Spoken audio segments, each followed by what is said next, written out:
नमस्कार विद्यार्थी मित्रांनो, गुड इव्हिनिंग. तुमच्या ध्येयापर्यंत पोहोचण्यासाठी धडपडणारे तुम्ही आहात आणि तुम्हाला तिथपर्यंत पोहोचवण्यासाठी धडपडणारी ऑफिसर्स ऑनलाईन अकॅडमी आहे. ऑफिसर्स ऑनलाईन अकॅडमीमध्ये मी सुप्रिया आपणा सर्वांचं मनपूर्वक स्वागत करते. आज आपण आणखी एक नवीन विषयासोबत भेटत आहोत, ज्याच्यामधले आयोगाने विचारलेले काही प्रश्न आपण पाहणार आहोत. त्याचबरोबर त्या प्रश्नांचं डीपमध्ये असं विश्लेषणही आपण पाहणार आहोत. आजचा विषय आहे सामान्य विज्ञान, जो की ऑलमोस्ट 90% स्टुडंट्सना अवघड वाटतो. कारण सामान्य विज्ञानामध्ये फक्त एकच घटक नाहीये किंवा एकच सब टॉपिक नाहीये, तर सामान्य विज्ञानाचे पुन्हा काही पार्ट पडतात आणि त्याचाही आपल्याला डीपमध्ये अभ्यास करायचा असतो. आणि त्यामुळे एक्झॅक्टली काय वाचावं, कुठलं पुस्तक वाचावं किंवा किती कंटेंट वाचायचं आहे, काय काय लक्षात ठेवायचं आहे, हा सगळा गोंधळ आपल्या डोक्यामध्ये असतो. त्याचबरोबर जे विद्यार्थी सायन्स बॅकग्राऊंडचे नाही आहेत त्यांच्यासाठी तर हा विषय म्हणजे अगदी स्किप करून टाकावा असा वाटणारा हा विषय असतो. बरेचसे विद्यार्थी सायन्स विषयाचं काहीच वाचत नाहीत, कारण सायन्समध्ये एक्झॅक्टली काय येईल याचा अंदाज बांधणं त्यांना थोडंसं कठीण वाटतं. ओके, तर मला असं वाटतं की जर तुम्ही सायन्स विषयावरती आत्तापर्यंत आयोगाने विचारलेले प्रश्न पाहिले, त्यांचा अभ्यास तुम्ही व्यवस्थित केला, तर मात्र तुमचा हा सगळा गोंधळ जो आहे तो डोक्यातून कायमचा निघून जाईल. आणि सायन्ससारखा अवघड विषय म्हणजे जो इतरांना अवघड वाटतो, त्या विषयाशी सुद्धा तुमची छान अशी मैत्री होईल आणि त्या विषयातले जे येणारे प्रश्न आहेत ते प्रश्न तुम्ही ॲटलिस्ट सॉल्व्ह करण्याचा प्रयत्न तरी कराल. आउट ऑफ मार्क्स नाही मिळणार सायन्समध्ये, पण तरीसुद्धा काहीतरी म्हणजे अगदीच काही मार्क्स न मिळण्यापेक्षा तुम्ही 10-11 मार्क्स तरी सायन्समध्ये मिळवू शकता. पण त्यासाठी तुम्हाला काय करावं लागेल, तर स्मार्ट स्टडी करावं लागेल. आता स्मार्ट स्टडी म्हणजे काय, तर हेच की सायन्समधले असे कोणते टॉपिक आहेत ज्याच्यावरती आयोगाने जास्त फोकस केलेला आहे. म्हणजे जर तुम्ही आपला सिलेबस पाहिला तर सिलेबसमध्ये अगदी छोटासा कंटेंट दिलेला आहे, पण जेव्हा आपण क्वेश्चन पेपर पाहतो त्यावेळेला आपल्याला खूप सगळे सब टॉपिक मिळत जातात की कोणत्या टॉपिकवरती कशा पद्धतीचा प्रश्न येऊ शकतो. आणि ज्या वेळेला तुम्ही या सब टॉपिकचा विचार करता किंवा अभ्यास करता, तेव्हा तुमच्या लक्षात येतं की अरे ठराविकच घटक असे आहेत की ज्या घटकांवरती जर मी फोकस केलं तर मला सायन्समध्ये चांगले मार्क्स मिळू शकतात. आणि मग आपण काय करायचं आहे, तर अशाच घटकांना फोकस करायचा आहे आणि अशाच घटकांचा आपण अभ्यास करायचा आहे. जसं मी मागे काही लेक्चर्समध्ये तुम्हाला सांगितलेलं आहे की फिजिक्समध्ये तुम्ही प्रकाश असेल किंवा साऊंड असेल, ध्वनी असेल, तर हे घटक केलेच पाहिजेत का, कारण त्यावर्षी त्या विषयावरती किंवा त्या घटकावरती प्रत्येक वर्षी प्रश्न आलेला आहे. मग असे घटक आपल्याला निवडायचे आहेत ज्याच्यावरती आपल्याला 100% क्वेश्चन येऊ शकतो. आणि जर असे घटक आपण परफेक्ट केले तर सायन्समध्ये आपल्याला मार्क्स जे म्हणजे अगदी आपण 15च्या 15 क्वेश्चन स्किप करतो, तर ते करण्याची वेळ येणार नाही. ओके, कारण सायन्स थोडासा असा विषय आपण म्हणू शकतो की एक्झॅक्ट आपण प्रेडिक्ट नाही करू शकत की काय प्रश्न येईल, पण तरीसुद्धा जर आपण थोडासा स्मार्टली अभ्यास केला तर अगदीच काही न मिळण्यापेक्षा आपल्या हाताला काहीतरी लागूच शकतं. ओके, अगदी सायन्स बॅकग्राऊंडचे स्टुडंटसुद्धा म्हणजे ज्यांनी अगदी MSc केलेलं आहे असे सुद्धा काही स्टुडंट्स असतात की ज्यांना सायन्सचे MPSCने विचारलेले क्वेश्चन टफ वाटतात किंवा अवघड जातात. त्यांना त्या प्रश्नांची उत्तरे येत नाहीत. त्याचं रिझन म्हणजे की आयोग काय विचारेल याचा आपण अभ्यासच केलेला नसतो. जर तुम्हाला हे समजलं की आयोग कोणत्या प्रकारचे प्रश्न विचारेल, तर मात्र तुम्ही सायन्सचा टॉपिक जो आहे किंवा सायन्सचे जे महत्त्वाचे घटक आहेत ते तुम्ही करू शकता आणि त्याच्यावरती तुम्हाला मार्क्स सुद्धा मिळू शकतात. ओके, तर मग आज आपण काय करणार आहोत, 2017 या वर्षी आयोगाने जे प्रश्न विचारलेले आहेत सायन्स या घटकावरती, तर त्या सायन्सच्या प्रश्नांचा आपण आज अभ्यास करणार आहोत. याच्यातून आपल्याला एक कल्पना येईल की कशा प्रकारचे प्रश्न आलेले आहेत आणि कशा प्रकारचे येऊ शकतात. जर तुम्ही यापूर्वी मी 2019 आणि 2018 या दोन्ही वर्षाचे कंबाईनचे जे पेपर आहेत त्याच्यातील सर्व विषयांच्या प्रश्नांचे विश्लेषणाचे व्हिडिओ अपलोड केलेले आहेत. त्याचबरोबर सायन्सचे सुद्धा व्हिडिओज तुम्हाला त्याच्यामध्ये मिळतील. जर तुम्ही ते पाहिले नसतील तर ते नक्की पाहून घ्या, कारण ते तुमच्यासाठी हेल्पफुल ठरतील. त्याचबरोबर वॉरियर ऑफिसर या आपल्या यूट्यूब चॅनलवरती सुद्धा मी सायन्सशी रिलेटेड 1-2 टॉपिकचे व्हिडिओज अपलोड केलेले आहेत, जे की ट्रिकच्या स्वरूपात आहेत. जसे की प्राण्यांचे वर्गीकरण हा घटक जर आपण पाहिला तर तो घटक आयोगाचा फेवरेट घटक आहे. म्हणजे जीवशास्त्रामध्ये आपण जर पाहिलं किंवा आपण प्राणीशास्त्र म्हणू शकतो, तर तिथे प्राण्यांचं वर्गीकरण, वनस्पतींचं वर्गीकरण याच्यावरती आयोग पुन्हा पुन्हा प्रश्न विचारत असतो आणि मुलं पण सगळ्यात जास्त तिथेच कन्फ्यूज होत असतात. तर त्याचे व्हिडिओ सुद्धा तुम्हाला वॉरियर ऑफिसर या आपल्या यूट्यूब चॅनलवर मिळतील, तर तिथे जाऊन ते तुम्ही पाहून घ्या. ओके, तर आज आपण सायन्सचे 2017चे जे प्रश्न आहेत त्या प्रश्नांना सुरुवात करत आहोत. पहिला प्रश्न आहे, 2 अणूंना आयसोबार म्हणतात जर पुढे 4 ऑप्शन दिलेले आहेत. 1. प्रोटॉनची संख्या दोन्ही अणूंमध्ये सारखी असेल. 2. न्यूट्रॉनची संख्या दोन्ही अणूंमध्ये सारखी असेल. 3. न्यूट्रॉन आणि प्रोटॉनची बेरीज दोन्ही अणूंमध्ये सारखी असेल. आणि 4. न्यूट्रॉन आणि प्रोटॉनची बेरीज दोन्ही अणूंमध्ये असमान असेल. ओके, तर इथे तुम्हाला मराठी आणि इंग्लिश असं दोन्ही लँग्वेजमध्ये क्वेश्चन दिसत असेल. आपल्या एक्झाम पेपरमध्येही सेम अशाच पद्धतीने प्रश्न येतात. वरती तुम्हाला मराठीमध्ये प्रश्न दिसतो आणि त्यानंतर त्याचं ट्रान्सलेशन तुम्हाला इंग्लिशमध्ये दिसतं. सो जर तुम्हाला मराठीमध्ये वाचून प्रश्न समजत नसेल, ती जर लँग्वेज तुम्हाला अंडरस्टँड होत नसेल, तर तुम्ही दुसरी लँग्वेज रेफर करू शकता.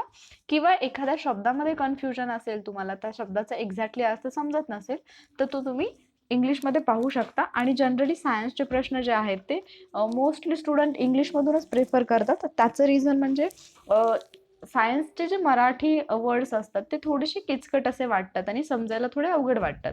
सो बेटर की जर तुमचं इंग्लिश चांगलं असेल, तुम्ही सायन्स बॅकग्राऊंडचे असाल किंवा आपण म्हणू शकतो की जर इंग्लिश मध्ये तुम्ही व्यवस्थित जर समजू शकत असेल तुम्हाला इंग्लिश, तर बेटर आहे की तुम्ही इंग्लिशमधलेच क्वेश्चन रीड करा. पण जर नसेलच समजत, तुम्ही सायन्सचा अभ्यासच मराठीमधून केला असेल, तर मात्र तुम्ही मराठीचे क्वेश्चन रीड करू शकता. ओके, आता हे आयसोबार्स असेल किंवा आयसोटोप्स असतील, आयसोटोन्स असतील, तर हा एक असा घटक आहे की ज्याच्यावरती आयोगाने आतापर्यंत बऱ्याचदा प्रश्न विचारलेत आणि रिपिटेटिव्ह क्वेश्चन्स आहेत. कारण आयसोटोप्स, आयसोबार आणि आयसोटोन्स या तिन्हीमध्ये वेगळं काही जास्त विचारण्यासारखं नसतं. तर आपण पहिल्यांदा या संकल्पना काय आहेत त्या समजून घेऊयात. आयसोटोप म्हणजे काय असतो, तर जर समजा एखाद्या मूलद्रव्यामध्ये अणु अंक सारखा असेल आणि अणुवस्तुमानांक वेगळा असेल, तर त्याला आयसोटोप्स म्हणतात. मात्र त्यासाठी तुम्हाला अणु अंक म्हणजे काय हे माहिती पाहिजे, अणुवस्तुमानांक म्हणजे काय हेही माहिती पाहिजे. आता थोडक्यात मी तुम्हाला सांगते. समजा एखाद्या मूलद्रव्याचा हा अणू आहे. ओके, तर आता या अणूमध्ये काय असतात, प्रोटॉन असतात आणि न्यूट्रॉन असतात. ओके, तर जी प्रोटॉनची संख्या असते त्या प्रोटॉनच्या संख्येला आपण म्हणतो अणुअंक. जी प्रोटॉनची संख्या असते, प्रोटॉनच्या संख्येला आपण काय म्हणतो, अणुअंक. ओके, आणि जी याच्यामध्ये काही न्यूट्रॉन पण असतात, तर आपण जर प्रोटॉन प्लस न्यूट्रॉन असं जर केलं, तर यांची जी संख्या असते त्याला म्हणतात अणुवस्तुमानांक. ओके, ज्या वेळेला तुम्ही एखाद्या अणूचा विचार करता, तर त्या अणूमध्ये जेवढे प्रोटॉन असतात त्या प्रोटॉनच्या संख्येला म्हणतात अणुअंक. आणि प्रोटॉन प्लस न्यूट्रॉन या दोन्हीची बेरीज म्हणजे अणूमध्ये जेवढे प्रोटॉन आणि न्यूट्रॉन असतील या दोन्हींना जर आपण एकत्रित केलं, तर त्याला म्हणतात अणुवस्तुमानांक. ओके, तर आता याच्यावरून आपल्याला कन्सेप्ट समजून घ्यायच्या आहेत. म्हणजे काय, इथे सांगितले की अणुअंक सारखा आहे पण अणुवस्तुमानांक वेगळा आहे. म्हणजे काय, एकाच मूलद्रव्याच्या अणूमध्ये काही ह्याच्यामध्ये अणूमध्ये काय असतील, तर प्रोटॉन जे असतील त्यांची संख्या सारखी असेल पण न्यूट्रॉनची संख्या वेगळी असेल आणि त्यामुळे त्यांचा अणुवस्तुमानांक वेगळा येईल, तर त्यांना काय म्हणायचं, आयसोटोप्स म्हणायचं. ओके, आता ज्यावेळेला आपण आयसोटोप्सचा अभ्यास करतो, तर आयसोटोप्सचे रासायनिक गुणधर्म जे असतात ते सारखे असतात. म्हणजे केमिकल जे गुणधर्म असतात ते कसे असतात, सारखे असतात. मात्र भौतिक म्हणजे फिजिकल जे असतात गुणधर्म ते कसे असतात, तर ते वेगळे असतात. ओके, रासायनिक गुणधर्म सारखे असतात आणि फिजिकल भौतिक गुणधर्म जे आहेत ते वेगळे असतात. त्यानंतर येतो आयसोबार, जो आहे आपल्या प्रश्नामध्ये. इथे काय आहे, तर अणुवस्तुमान जे आहे ते सेम आहे. अणुवस्तुमान म्हणजे काय, पी प्लस एन म्हणजे प्रोटॉन प्लस न्यूट्रॉनची संख्या जी आहे ती सेम असेल आणि अणुअंक मात्र वेगळा असेल, म्हणजे प्रोटॉनची संख्या वेगळी असेल. मग ही दोन वेगवेगळी मूलद्रव्य असतील, त्यांचं अणुवस्तुमानांक सारखा असेल पण अणुअंक वेगळा असेल. ओके, आणि आता यांच्यामध्ये मग काय असेल, रासायनिक आणि भौतिक गुणधर्म वेगळे. अर्थातच ही दोन वेगवेगळी मूलद्रव्य आहेत, म्हणजे यांचे रासायनिक आणि भौतिक गुणधर्म हे वेगवेगळे असणार आहेत. आणि त्यानंतर येतो आयसोटोन्स. तर आयसोटोन्समध्ये काय, जसं आपण इथे पाहिलं की प्रोटॉनची संख्या सेम होती, तर इथे काय असेल, न्यूट्रॉनची संख्या सेम असेल. ओके, म्हणजे तुम्ही इथे लक्षात कसं ठेवू शकता, इथे प्रोटॉन सेम आहेत म्हणजेच अणुअंक सारखा आहे. इथे प्रोटॉन प्लस न्यूट्रॉन सेम आहेत म्हणजे अणुवस्तुमानांक सारखा आहे. आणि इथे न्यूट्रॉनची संख्या सेम आहे. सो तुम्ही पी इकडे एन आणि इथे पी प्लस एन असं लक्षात ठेवू शकता. हे सेम आहे म्हणून ज्यावेळेला तुम्हाला क्वेश्चन येईल तर एक्झॅक्टली बऱ्याचदा असं होतं की त्या एक्झामच्या स्ट्रेसमध्ये आपल्याला आयसोटोप्स विचारले, आयसोबार विचारले की आयसोटोन विचारले, तर जे काही लिहिलेलं असतं पेपरमध्ये आपल्याला एक्झॅक्टली आठवतच नाही की आपण कशाचे गुणधर्म किंवा कशाची वैशिष्ट्ये काय वाचलेली आहेत. मग या तिन्हीची आपली अगदी म्हणजे तिथे एक्झाममध्ये पूर्णपणे आपण कन्फ्यूज होऊन जाऊ शकतो की सगळे शब्द आणि सगळ्या जे गुणधर्म आहेत ते सगळे मिक्स होतात. तर अशा वेळेला बेटर राहील की तुम्ही असं छानसं लिहून काढा एक छोटासा टेबल, आणि हे तुम्ही क्विक करायचं आहे. म्हणजे अगदी तुम्हाला ते प्रदर्शनात मांडण्यासारखं अगदी छान अक्षरात लिहित नाही बसायचं. तुम्हाला समजण्या इतकं जरी तुम्ही व्यवस्थित लिहिलं तरी चालेल. असे 3 तुम्ही लिहू शकता. आणि मग इकडे प्रोटॉन सेम आहे म्हणजे अणुअंक सारखा आहे, इथे अणुवस्तुमानांक सारखा आहे आणि इथं न्यूट्रॉन सेम आहे. ओके, मग त्यावरून तुमच्या लक्षात येईल की जे सेम आहे त्याच्या विरुद्ध जे उरतं ते वेगळं असेल. ओके, म्हणजे इथे अणुवस्तुमानांक वेगळा असेल आणि इथे अणुअंक वेगळा असेल. आता इथे रासायनिक गुणधर्म जे आहेत ते सारखे आहेत, म्हणजे प्रोटॉनची संख्या सारखी असल्यामुळे रासायनिक गुणधर्म सारखे आहेत.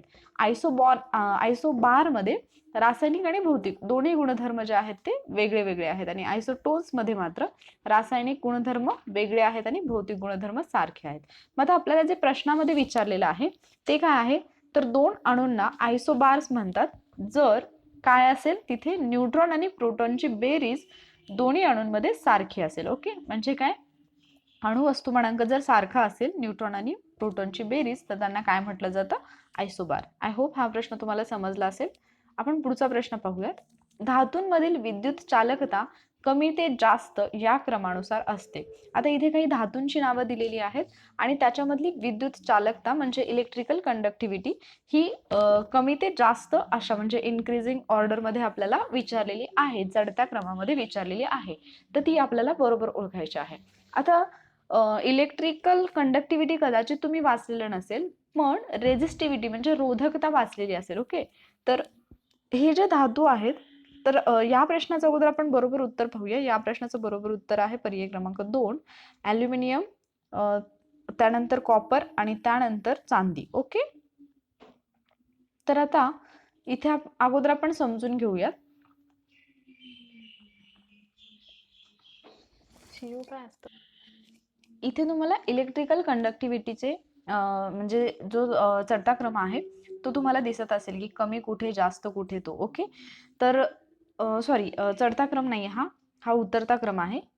कंडक्टिव्हिटी जी आहे ती चांदी या धातूची आहे, त्यानंतर तांबे, त्यानंतर सोने, त्यानंतर ॲल्युमिनियम, बेरिलियम, मॅग्नेशियम, टंगस्टन, जस्तर, निकेल आणि लोह. आणि जर हाच क्रम तुम्ही पाहिला तर इथे हा रोधकतेचाही क्रम असेल. रोधकतेचा जो क्रम असेल तो कसा असेल, कमी ते जास्त असेल, आणि विद्युत चालकतेचा क्रम जो असेल तो जास्त ते कमी असेल. मात्र आपल्याला प्रश्नामध्ये कसा विचारलेला आहे तर कमी ते जास्त नुसार विचारलेला आहे, त्यामुळे आपण हा जो क्रम इथे दिलेला आहे तो या दिशेने दिलेला आहे. ओके, सो आता हे जे धातू आहेत तर रेझिस्टिव्हिटी असेल किंवा कंडक्टिव्हिटी असेल, इलेक्ट्रिकल कंडक्टिव्हिटी, तर ते जे धातू आहेत तर काही ठराविक धातू तुम्हाला करायचे आहेत आणि त्यांचा एकदाच क्रम तुम्हाला ट्रिक वाईज लक्षात ठेवायचा आहे. आणि जर तो ट्रिकनुसार तुम्ही लक्षात ठेवला तर त्याच्यावरती कसाही प्रश्न आला तरी तो तुमचा चुकणार नाही. सो बेटर राहील की तुम्ही हे जे धातू आहेत ते एकदाच लिहून काढा आणि त्यांची काहीतरी छानशी ट्रिक बनवा. जर तुम्हाला माझ्याकडून एक्सपेक्टेड असेल की मी याच्यासाठी एखादा ट्रिकचा व्हिडिओ बनवावा तर तसं तुम्ही कमेंट सेशनमध्ये मेन्शन करा किंवा लाईव्ह चॅटमध्ये सुद्धा मेन्शन करू शकता. ओके, त्यानंतर पुढचा प्रश्न आहे, मिनामाटा रोगासाठी कारणीभूत असलेला प्रदूषक कोणता आहे. पर्याय क्रमांक 1 आहे मिथाइल मर्क्युरी, 2 आहे मिथाइल अर्सेनेट, 3 आहे ट्रेट्रा इथाइल लेड आणि चौथा आहे मिथाइल आयसोसायनेट. ओके, तर आता या प्रश्नाचं बरोबर उत्तर आहे मिनामाटासाठी कारणीभूत असलेला प्रदूषक जो आहे तो आहे मिथाइल मर्क्युरी. ओके, तर आता एक्झॅक्टली हा मिनामाटा रोग काय आहे त्याच्याबद्दल आपण थोडीशी माहिती पाहूया, कारण मिनामाटा रोगाबद्दल पण MPSCनेच वेगवेगळ्या एक्झाममध्ये सेम क्वेश्चन रिपीट केलेला आहे. ओके, तर मिनामाटा हे जपानमधलं एक शहर आहे जे की शिरनोई समुद्राच्या म्हणजे काठावरती आपण म्हणू शकतो की वसलेला आहे. ओके, म्हणजे मिनामाटा शहराच्या आजूबाजूला जो आहे तो शिरनोई समुद्र आहे. आता या समुद्राच्या एरियामध्ये किंवा या शहरामध्ये एक चिस्को कॉर्पोरेशन नावाची कंपनी होती आणि या कंपनीचं जे सांडपाणी होतं ते सांडपाणी सगळं समुद्रामध्ये नेऊन सोडलं जात होतं. मग ज्यावेळेला या चिस्को कॉर्पोरेशन कंपनीतलं पाणी समुद्रामध्ये जात होतं, तर त्या सांडपाण्यामधून मिथाइल मर्क्युरी नावाचा एक घटक जो आहे तो पाण्यामध्ये त्या मिसळला गेला. म्हणजे सांडपाण्यातील हा घटक समुद्राच्या पाण्यामध्ये मिसळला गेला. आता ऑब्व्हियसली समुद्र आहे म्हणजे त्याच्यामध्ये काही समुद्री जीव असतील, काही मासे असतील. तर त्या माशांनी जे आहे तर हे समुद्राचं पाणी त्या माशांच्या पोटामध्ये गेलं आणि त्यावेळेला हा जो मिथाइल मर्क्युरी हा घटक होता, तर तो घटक सुद्धा त्या माशांच्या पोटात गेला. आता हे मासे माणसांनी पकडले, त्यानंतर इतर जे काही प्राणी होते त्या प्राण्यांनी सुद्धा हे मासे खाल्ले आणि त्यामुळे काय झालं, तर या प्राण्यांच्या शरीरामध्ये माशांच्या थ्रू हा मिथाइल मर्क्युरी नावाचा जो घटक आहे तो गेला आणि त्याच्यामुळे वेगवेगळे आजार व्हायला लागले. म्हणजे जनरली शरीर हातपाय लुळे पडणे वगैरे. तर जी आपली नर्वस सिस्टीम असते तर त्या नर्वस सिस्टीमवरती अफेक्ट करणारा असा हा एक मिनामाटा रोग जो आहे तो आजार जो आहे तो जपानमध्ये झाला आणि त्यांनी म्हणजे खूप सगळ्या लोकांना या आजारामुळे म्हणजे काय म्हणू शकतो आपण अपाय झालेला होता. तर त्यामुळे हा मिनामाटा रोग जो होता तो खूप चर्चेमध्ये होता त्या कालावधीमध्ये आणि आपल्या सायन्सशी रिलेटेड हा घटक येतो कारण मिथाइल मर्क्युरी नावाचा म्हणजे पारा हा जो घटक आहे तर हा घटक याच्यामध्ये चर्चेत असल्यामुळे आणि सायन्स या आपल्या टॉपिकशी रिलेटेड असल्यामुळे आयोगाने याच्यावरती प्रश्न विचारलाय. पण आता इतर जे आपले 3 ऑप्शन आहेत तर तेही आपल्याला थोडक्यात माहिती पाहिजेत. तर त्याच्यामध्ये दुसरा ऑप्शन जो होता मिथाइल आर्सेनेट. तर मिथाइल आर्सेनेट जे आहे त्याचा वापर तणनाशकामध्ये केला जातो आणि जर समजा हा घटक आपल्या शरीरामध्ये गेला, मानवाच्या शरीरामध्ये गेला, तर त्वचेवरती त्याचा असर होतो आणि त्वचेचा कॅन्सर होण्याची शक्यता असते. ओके. त्यानंतर पुढचा जो पर्याय होता टेट्रा थायलेड. तर याच्यामुळे काय होतं, हे जर माणसाच्या शरीरामध्ये गेलं तर मूत्राशयाचे आजार होतात माणसाला. त्याचबरोबर काही निरीक्षणांमध्ये असं आढळलेलं आहे की जर समजा टेट्रा इथाइल लेड हे जे आहे ते माणसाच्या जर शरीरामध्ये गेलं तर माणसाची गुन्हेगारी प्रवृत्ती जी आहे ती वाढायला लागते. म्हणजे चिडचिड करणं वगैरे असेल तर असे काही घटक अशा काही कृती माणसाकडून घडायला लागतात की ज्यामुळे माणूस गुन्हेगारी प्रवृत्तीकडे झुकू लागतो आणि ते कशामुळे होतं तर टेट्राइथाइल लेडमुळे. ओके. त्याचबरोबर चौथा जो घटक आहे मिथाइल आयसोसायनेट. तर हा तर आपल्या परीक्षेच्या दृष्टीने खूप महत्त्वाचा आहे. याच्यावरती आयोगाने आधीही प्रश्न विचारलेले आहेत आणि आणखीही प्रश्न विचारले जाऊ शकतात. मग आता मिथाइल आयसोसायनेट म्हटलं की आपल्याला काहीतरी आठवतं आणि ते म्हणजे भोपाळ इथली दुर्घटना, ज्याला आपण भोपाळ वायू गळती म्हणू शकतो किंवा भोपाळ गॅस दुर्घटना म्हणतो. तर 1984ला तर हे पण काय होतं एक्झॅक्टली, तर एक कंपनी होती युनियन कार्बाइड नावाची आणि त्या कंपनीकडून त्या कंपनीमध्ये झालेल्या वायू गळतीमुळे किंवा गॅस गळतीमुळे भोपाळमध्ये खूप लोकांना आपले प्राण गमवावे लागले होते. खूप लोकांना अपंगत्व आलं होतं. असं म्हणतात की आजही तिथे जन्माला येणारे जे लहान मुलं असतात तर त्यांच्यामध्ये असं अपंगत्व पाहायला मिळतं. ते कशामुळे, तर या मिथाइल आयसोसायनेट या वायूमुळे. ओके. तर मग आता हा जो घटक आहे किंवा मिथाइल आयसोसायनेट आहे याच्यामुळे जी घडलेली दुर्घटना आहे भोपाळची, तर त्याची डेट जी आहे ती रिसेंटली चर्चेमध्ये होती. म्हणजे मी तुम्हाला जस्ट एक क्लू देते की 4-5 महिने, 5 ते 6 महिने झाले. तर मग ती डेट काय आहे ते तुम्ही पटकन लाईव्ह चॅटमध्ये लिहा किंवा नंतर तुम्ही कमेंट बॉक्समध्ये मेन्शन करू शकता. ओके. त्यानंतर पुढचा प्रश्न आहे, साधारण तापमानाला H2O द्रव स्थितीत, H2O म्हणजे काय आहे आपलं पाणी. ओके. द्रव्य स्थितीत, तर H2S, H2SE, H2TE हे वायू स्थितीत असण्याचं कारण काय.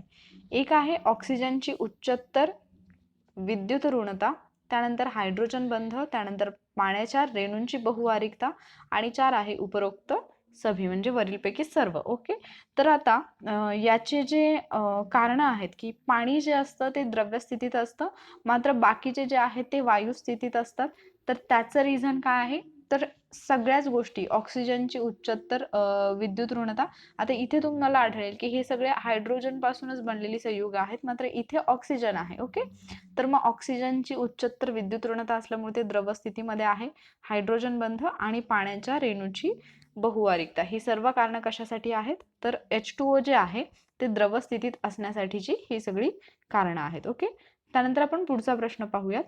इंडोसल्फॉन हे कशाचे उदाहरण आहे. 1 बुरशीनाशक, 2 जीवाणूनाशक, 3 तणनाशक आणि 4 कीडनाशक. आता अशा प्रकारचे प्रश्न सुद्धा आपल्याला आयोगाने विचारलेले आहेत. जनरली कृषी या घटकावरती जे तणनाशकं वापरली जातात किंवा जे कीटकनाशकं वापरली जातात तर त्याच्यामुळे कोणते आजार होतात, त्याचे दुष्परिणाम कोणते, किंवा कीटकनाशकांची निवड करताना कशा पद्धतीने केली पाहिजे, कोणते गुणधर्म लक्षात घेतले पाहिजेत, हे प्रश्न आपण जुन्या प्रश्नपत्रिकांमध्ये ऑलरेडी पाहिलेले आहेत, जे लेक्चर्स मी अपलोड केलेले आहेत. तर जर तुम्ही ते पाहिले नसतील तर तेही तुम्ही पाहून घ्या, कारण ते जर तुम्ही पाहिले तर तुमच्या कन्सेप्ट बऱ्यापैकी क्लिअर होतील. आणि बरेच घटक असे असतात की जे अगोदरही आपण पाहिलेले असतात आणि नंतरही आपल्याला सेम घटकावरती क्वेश्चन येतो, आणि ज्यावेळेला असे क्वेश्चन रिपीट होतात ना, तर त्यावेळेला तो तुमचा घटक अगदी परफेक्ट होत असतो. ओके, तर इथे आपल्याला इंडोसल्फॉन बद्दल विचारलेलं आहे. मग आता इंडोसल्फॉन हे काय आहे, तर इंडोसल्फॉन जे आहे ते एका कीडनाशकाचं उदाहरण आहे. ओके, तर आता कृषीचा अभ्यास करताना मग सगळीच कीटकनाशकं करत बसायचं का, किंवा मग आता कोणती करायचं हे कसं कळणार? तर जनरली जी चर्चेमध्ये असतात किंवा जास्त प्रमाणामध्ये वापरली जातात अशीच आपल्याला करायची आहेत. ओके, तर इंडोसल्फॉन काय आहे, कीडनाशक आहे, हे लक्षात ठेवा. त्याचबरोबर एक तणनाशक आहे जे जनरली आपल्याकडे खूप जास्त प्रमाणात वापरलं जातं, ते म्हणजे राऊंडअप. ज्यांच्या घरी शेती आहे किंवा जे सध्या म्हणजे पाहत असतील, गावाकडे लॉकडाऊनमध्ये जे गावाकडे आले असतील, मग त्यांनी शेतातली कामं वगैरे पाहायला सुरुवात केली असेल, घरच्या चर्चा ऐकायला सुरुवात केली असेल, तर त्यांनी राऊंडअप हे खूप वेळा ऐकलं असेल. ओके, तर हे राऊंडअप काय आहे, तर तणनाशक आहे. त्यानंतर जीवाणुनाशक जे आहे तर त्याचं आपण एखादं उदाहरण पाहूया. पेनिसिलिन हे एक जीवाणुनाशक आहे, पेनिसिलिन. आणि त्याचबरोबर मोनोबॅक्टम नावाचं एक जीवाणुनाशक आहे. ओके, मोनोबॅक्टम, जीवाणू म्हणजे काय, बॅक्टेरिया. तर हेही आपल्याला माहित पाहिजे. आणि बुरशीनाशक तर क्लोरोथॅलोफिल जे आहे, क्लोरोथॅलोफिल, तर हे एक बुरशीनाशक आहे. आता क्लोरो म्हटलं की आणखी काहीतरी आठवत असेल तुम्हाला, जे की सध्या कोरोनामुळे चर्चेत होतं. कुठलं औषध होतं जे मलेरियाचं औषध आहे, पण ते कोरोनावरती उपयुक्त ठरतंय असा दावा काही शास्त्रज्ञांनी केला किंवा काही डॉक्टर्सनी केला, आणि त्याच्यानंतर मग बाहेरच्या कंट्रीने म्हणजे अमेरिकेने ते आपल्याकडे मागवलं होतं, आणि आपण पण त्यांना ते एक्सपोर्ट केलं होतं. त्याचबरोबर इतर कंट्रीजना पण आपण केलं होतं. तर ते कोणतं होतं, औषधाचं नाव जे काय आहे, म्हणजे क्लोरो हा शब्द ऐकल्यानंतर जर तुम्हाला ते आठवलं असेल तर त्या औषधाचं नाव जे आहे ते लाईव्ह चॅटमध्ये पटकन मेन्शन करा, म्हणजे मलाही लक्षात येईल की तुम्हाला किती तुमचा अभ्यास आहे, किंवा आजूबाजूच्या गोष्टींकडे तुम्ही किती अशा डोळ्यांनी, उघड्या डोळ्यांनी पाहताय की तुम्हाला आपल्याला एक्झॅक्टली काय अभ्यास करायचा आहे हे समजतंय. ओके, म्हणजे मी जे तुम्हाला नेहमी सांगते, किंवा 1-2 लेक्चर्स मी वॉरियर ऑफिसरला सुद्धा असे अपलोड केले की तुम्ही रोजचं आयुष्य जगत असताना जास्त स्ट्रेस न घेता आणि तासनतास पुस्तक हातात न घेऊन बसता हे तुम्ही कशा पद्धतीने अभ्यास करू शकता हे सांगणारे काही व्हिडिओ लेक्चर्स मी अपलोड केलेत. जसं की जॉब करत MPSCची तयारी कशी करावी, किंवा आता अभ्यासात मन लागत नसेल तर काय करायचं, अशा काही गोष्टी आहेत ना, तर ते व्हिडिओज तुम्ही नक्की पहा. जर म्हणजे तुम्हाला खरंच अभ्यास करताना अडचण येत असेल तर ते व्हिडिओ खरंच तुम्हाला खूप हेल्पफुल ठरतील. आणि तुम्ही तिकडे पण जर अजूनही तुम्ही जर वॉरियर ऑफिसरचे सबस्क्रायबर नसाल तर पटकन सबस्क्राईब करा, कारण तिथे आणखी काही युजफुल असे व्हिडिओज मी लवकरात लवकर अपलोड करणार आहे. ओके, तर आता जो हा प्रश्न आहे आपला, तर या प्रश्नाचं उत्तर तर तुम्हाला समजलं असेल की इंडोसल्फॉन हे काय आहे, कीटनाशक आहे.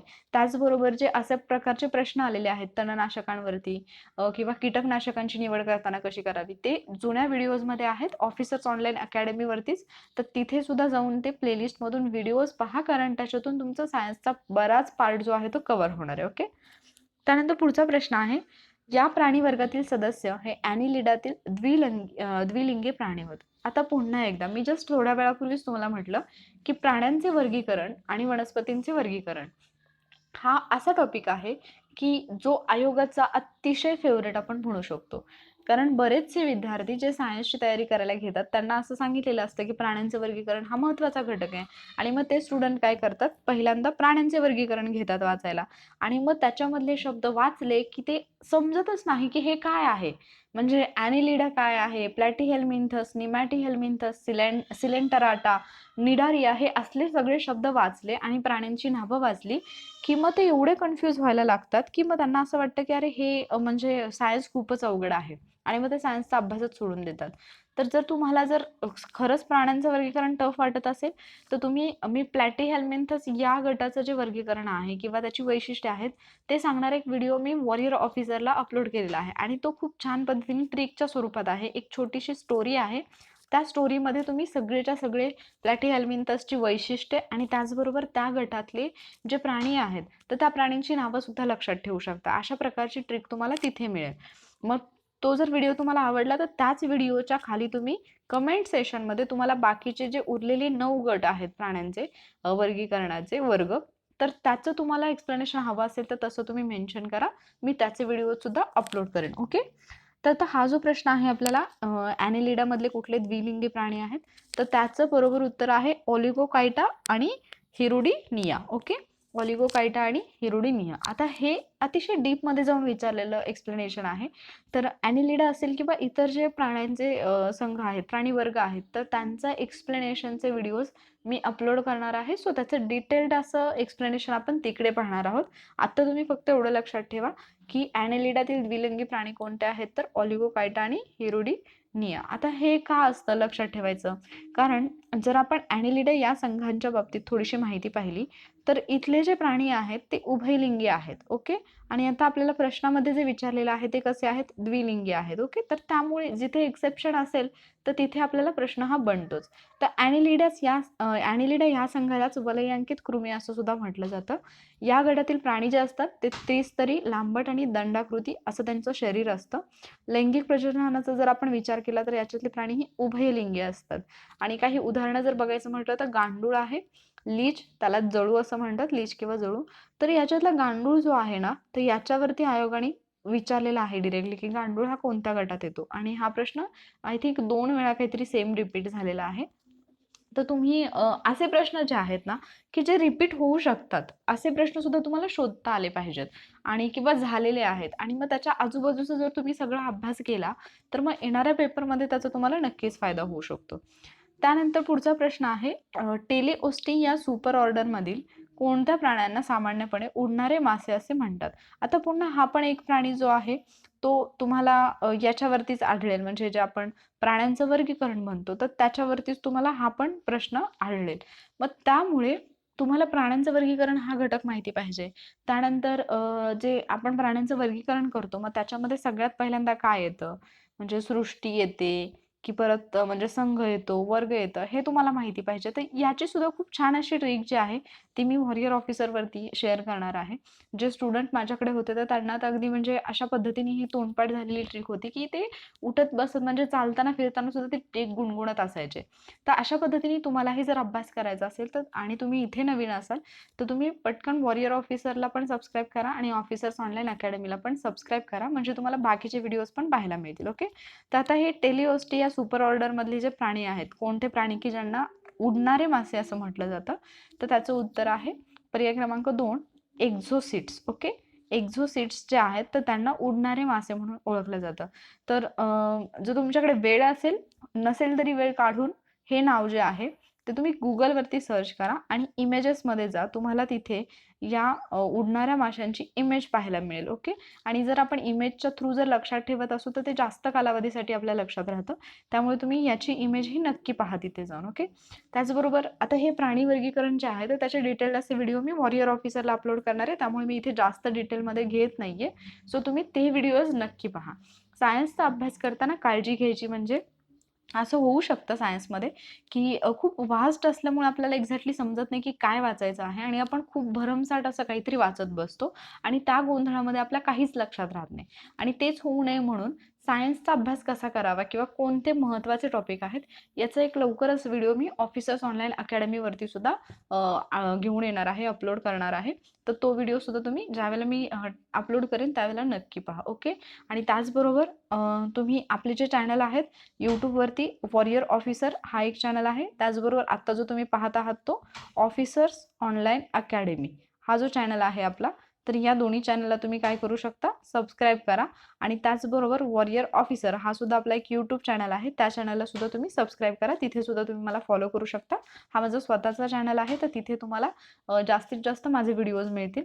त्याचबरोबर टेलिग्रामवरती तुम्ही ऑफिसर्स ऑनलाईन अकॅडमी हा टेलिग्राम चॅनलही जॉईन करू शकता, तिथे तुम्हाला अपडेट्स मिळत राहतील पटकन. किंवा जर बाकीच्या वेबसाईट्स आहेत ऑफिसर्स ऑनलाईन अकॅडमीच्या तर त्या तुम्ही तिथे व्हिजिट करू शकता. आणि जर तुम्हाला टेलिग्राम ग्रुपवरती यायचं असेल, म्हणजे तुम्हाला जर डिरेक्टली माझ्याशी काही चर्चा करायची असेल, मला काही प्रश्न विचारायचे असतील तर वॉरियर ऑफिसर म्हणून आपला एक ग्रुप आहे, वॉरियर ऑफिसर ग्रुप म्हणून. त्या ग्रुपची जी लिंक आहे ती वॉरियर ऑफिसर PSI अशी आहे. तर तुम्ही या लिंकवरती जाऊन आपल्या ग्रुपला जॉईन करू शकता आणि तिथे तुमचे जे प्रश्न असतील ते तुम्ही मला डिरेक्टली विचारू शकता. तिथे आपलं समोरासमोर जे आहे ते कम्युनिकेशन होऊ शकतं. म्हणजे तुम्हाला जर काही विचारायचं असेल तर तुम्ही ग्रुपवरती सरळ विचारू शकता आणि त्याचा आन्सर मी देईन. त्याचबरोबर ग्रुपवरती आपण काही उपक्रम पण सुरू केलेले आहेत. जसं की आपण एखादा टॉपिक घेणार, त्याच्यावरती डिस्कशन करणार. त्या डिस्कशनचे जे उरलेले पॉईंट्स असतील ते मी तुमच्यासोबत क्लिअर करणार किंवा काही क्विज असतील तर ते क्विजेस सुद्धा आपण तिथे कंडक्ट करत असतो. त्यामुळे या टेलिग्राम ग्रुपवरतीही तुम्ही जॉईन व्हा. त्याचबरोबर ऑफिसर्स ऑनलाईन अकॅडमी या चॅनलला तुम्ही आत्तापर्यंत सबस्क्राईब केलं नसेल तर त्याला सबस्क्राईब करा आणि वॉरियर ऑफिसर या चॅनलला सुद्धा सबस्क्राईब करा. ओके. आणि सगळ्यात महत्त्वाची गोष्ट म्हणजे स्वतःची काळजी घ्या. कारण तुम्ही व्यवस्थित असाल तर तुम्ही तुमचं ध्येय मिळवण्यासाठी तेवढ्याच जिद्दीने धडपडू शकता. Okay. So stay safe, keep watching, stay studying, keep studying. Thank you.